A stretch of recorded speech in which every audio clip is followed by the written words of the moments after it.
upstart underdog team, formerly known as the Redskins, overwhelmed the Lions 45-31. With a rookie quarterback put up 45 points on Saturday night. They reached the NFC Championship game. They'll be taking on Philadelphia. Last time they were there, they won they got to the Super Bowl. That was Super Bowl 33. They were known as the Redskins. Now they've got this dopey name known as the Commanders. They were the sixth seed in the NFC, 14-5, the combined record with the regular and the postseason. They won 12 during the regular season. They were nearly a double-digit dog. Arf, arf, arf. A double-digit dog there against the heavily favored Lions, and yet none of that mattered. All that build-up, all that hype, the crowd all excited, all fired up. They're going to blow the roof off Ford Field, ready to go. The better story is in the losing locker room. They were dominating. People convinced all season Detroit was the top team in the NFL.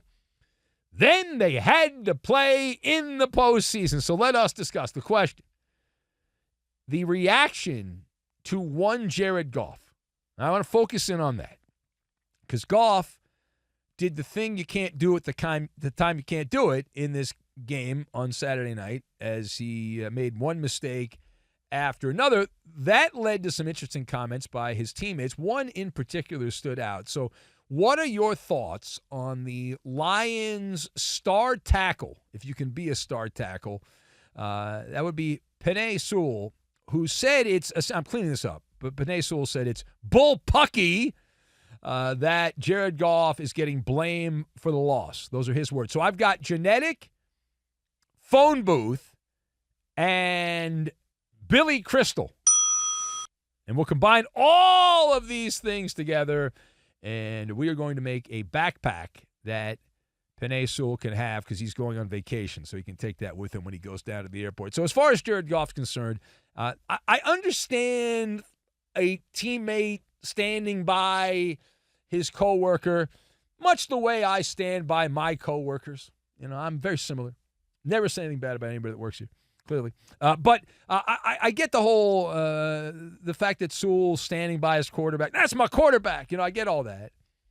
However, we can speak the gospel. I've lived that life. I have witnessed from the catbird seat Jared Goff in big games. And I watched the game on Saturday. Of course I did. And Jared Goff was not only a quarterback, he was verkakta. That's a Yiddish word. Look it up. It was terrible. That's the type of performance that got Sean McVay so jonesed up to trade a bag full of scratcher tickets to give away the family farm to get rid of Jared Goff. And the Rams won a Super Bowl because they got rid of Jared Goff and they got Matthew Stafford, who's a better quarterback and going to the Hall of Fame. Jared Goff has a genetic predisposition to suck in big moments. Now, most of the time, you're fine with Jared Goff. That's the kind of thing that drives you nuts. These type of quarterbacks, and there's a lot of these guys in the NFL, they've got that glitch, the thingamajig that goes wrong. And Jared Goff is on that short list, right? You look at what he has done. It's not my opinion. It's a fact, by the way.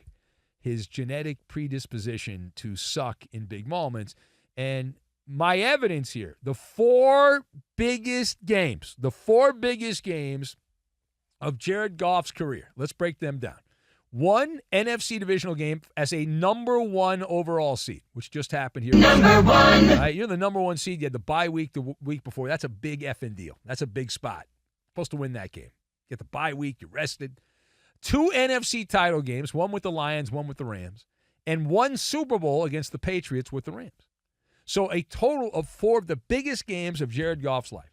How did Jared Goff do in those 4 big games? 2 NFC title games, 1 Super Bowl, 1 divisional round as the number 1 seed.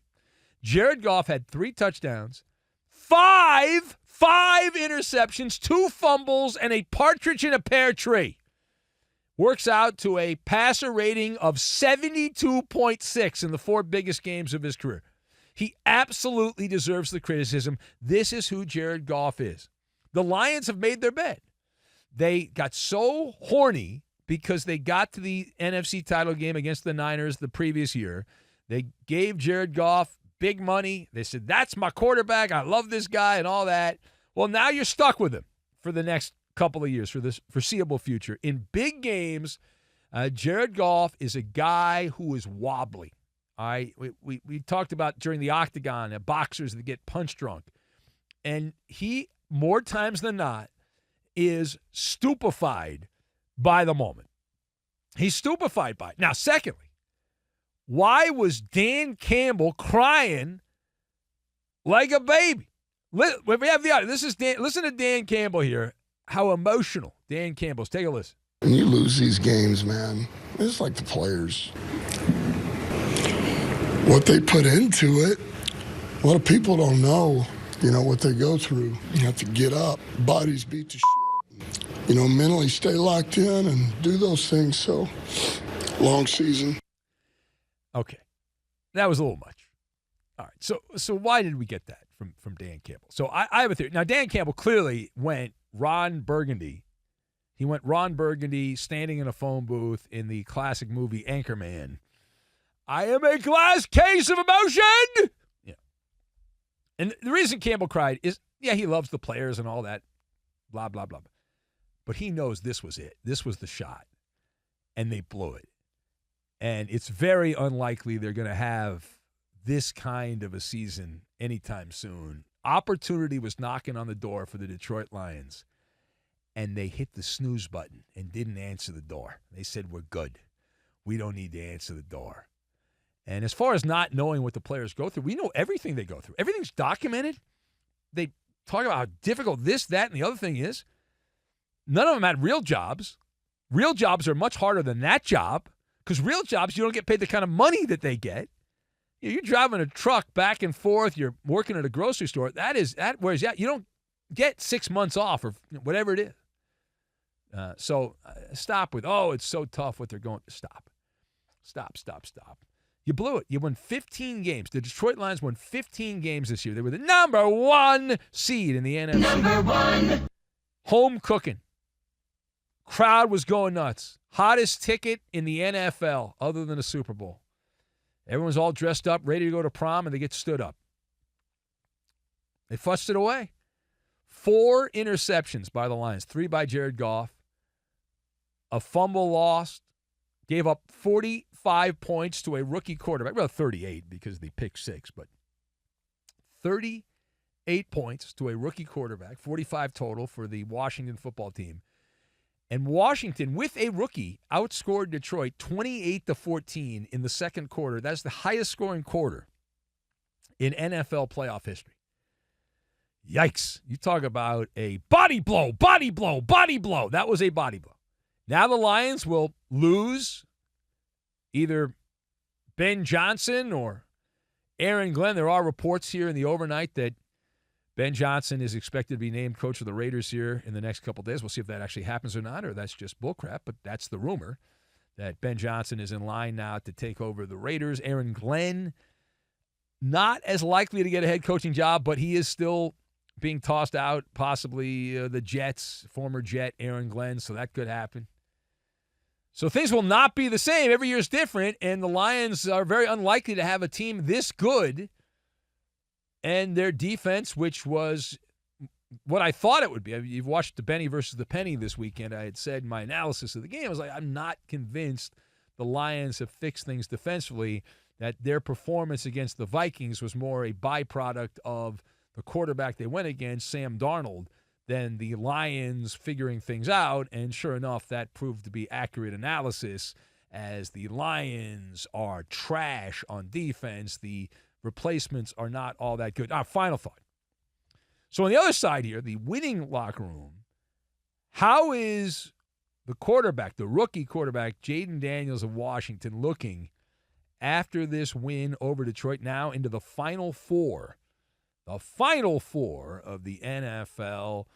And in the words of an iconic character from back when Saturday Night Live was a good show, when Billy Crystal was on there. I was a kid a long time ago. He had a character on there that was Fernando. And he would say, of Jayden Daniels, you look marvelous. Absolutely marvelous. Daniels has 7 straight games now with 2 or more passing touchdowns. 7 straight, including the playoffs. And everything has been click-a-licking. Talk about clicking on all cylinders. My goodness. Training wheels are now off. It's fair to say, right? And what you get is what you get. 7 straight games with 30 or more pass attempts. So they're not trying to hide Jayden Daniels. They're throwing him out there, and a lot of them are safe passes, but he's mixing it up. He's running around. And Washington has now scored 18 or more points in all 19 games that they have played. They are only the 3rd team in NFL history to do that, the first since the 2017 Patriots. And Daniels is into the NFC title game in Philadelphia, a team that he is familiar with, a team that he played a couple of times and had some decent results against the Philadelphia Eagles defense, and that was when they were healthier. They're not as healthy right now. And so we'll see. He's also headed to Madison Avenue. It's fair to say that he's headed to Madison Avenue, that if you like seeing Patrick Mahomes and Travis Kelce on TV, you're going to see Jayden Daniels take over the commercial world after this season. Not up to the level of Mahomes and Kelce. However, if Washington does the unimaginable and ends up actually winning the Super Bowl, they get there and win it, then all bets are off. All bets are off.